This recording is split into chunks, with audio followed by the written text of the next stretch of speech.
ဒါကတော့နာနာဘောရတရေတစ်စီကိုခေါ်ပြီးရှင်ပြုတ်ပေးတာလို့ဆိုပါတယ်အိမ်မက်ပေးတာကြောင့်မလို့ဒီလိုမျိုးကိုရင်တွေကိုရုပ်ထုနဲ့ရှင်ပြုတ်ပေးတာပါ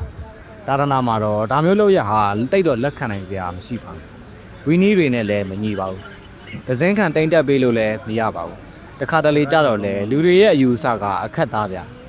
မတေခင်ကထွက်ခဲ့တဲ့စိတ်အဆွဲကိုချွတ်ပေးတဲ့တဘောလောက်ပဲရသေးစိတ်ပြင်းနေနဲ့ရမှာပါလုံနေတာကတော့တကယ်ကိုအလှပွဲကြီးကအကြီးကျယ်ပါပဲဖះမှာလည်းထီတွေတင်တယ်မြင်ရတော့ဖះထီတင်ပွဲနဲ့ရောလုပ်ပေးဟန်တူပါတယ်တေဝါလုံးကဒီလိုနာနာပေါ်ဝတရဲတစေတွေကိုဒီပုံစံမျိုးရှင်ပြုတ်ပေးတာကိုလက်ခံကြတာတူပါတယ်ဘုန်းကြီးတွေလည်းရှိနေတာကြောင့်မလို့အကုန်လုံးလက်ခံလို့ကျင့်ပကြတာဖြစ်ပါတယ်လူကြီးမင်းတို့ရောဒီလိုနာနာပေါ်ဝတရဲတစေတွေကိုဖះရဲ့တာရနာမှာလက်ခံရှင်ပြုတ်ပေးနေတာကိုဘယ်လိုမြင်လဲကိုမမတစ်ချက်လောက်ရေးခဲ့ကြပါဦး